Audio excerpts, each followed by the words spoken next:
नमस्ते यहाँहरु सम्पूर्णलाई मेरो कुकिङ भिडियोमा स्वागत छ। आज म बनाउन गइरहेको छु भेडे खुर्सानी यानि कि क्याप्सिकम र चिकन रेसिपी बनाउन गइरहेको छु।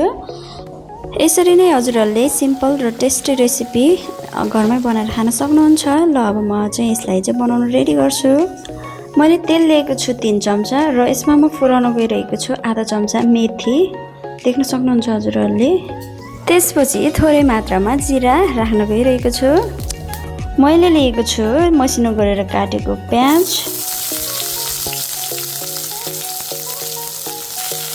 त्यसैगरी प्याज यतिको गोल्डन ब्राउन भएपछि मैले त्यसमा अदुवा लसुनको पेस्ट राख्न गइरहेको छु र यसलाई मज्जाले मिक्स गर्न पर्ने हुन्छ।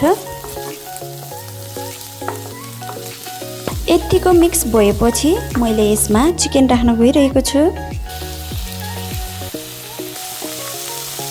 त्यसैगरी मासुलाई केही बेर मज्जाले चलाउन पर्ने हुन्छ र मैले यसमा 2 वटा काटेर राखेको टमाटर राख्दै छु।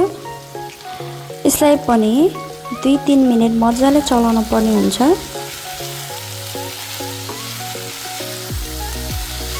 यसमा मैले थोरै पानी राख्दै छु ताकि टमाटरलाई मज्जाले पाक्छ। यसलाई पनि 2-3 मिनेट छोपेर राख्न पर्ने हुन्छ। देख्न सक्नुहुन्छ टमाटर चाहिँ मज्जाले गलिसकेको छ पानी राखेर चाहिँ। त्यसैगरी मैले यसमा 3 वटा काटेर राखेको भेडे खुर्सानी राख्न गइरहेको छु र यसलाई पनि मज्जाले मिक्स गर्न पर्ने हुन्छ। मैले अब यसमा स्वादअनुसारको नुन राख्न गइरहेको छु। गरम मसला थोरै मात्रामा बेसार एड गरेको छु। धनिया पाउडर राख्न गइरहेको छु। 1 चम्चा चिकन मसला राख्न गइरहेको छु र यसलाई पनि चाहिँ मज्जाले मिक्स गर्न पर्ने हुन्छ साथीहरु।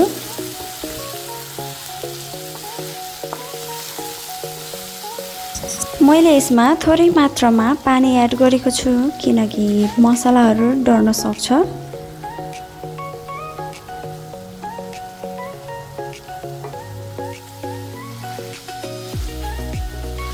पानी राखिसकेपछि यसलाई चाहिँ मज्जाले चलाउन पर्ने हुन्छ। पकाउँदै चलाउँदै गर्नुपर्ने हुन्छ किनकि मासुलाई चाहिँ राम्ररी पकाउन पर्ने हुन्छ।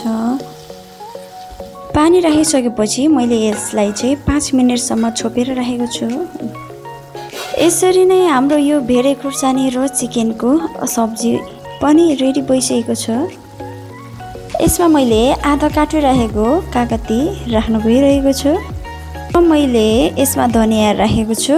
यसरी नै हाम्रो यो भेडे खुर्सानी र चिकनको सब्जी पनि बनेर रेडी भइसक्यो। यदि हजुरहरुलाई मेरो टेस्टी र सिम्पल रेसिपी हेर्नुहुन्छ भने मेरो च्यानललाई सब्स्क्राइब गर्न चाहिँ नबिर्सिनु होला। धन्यवाद।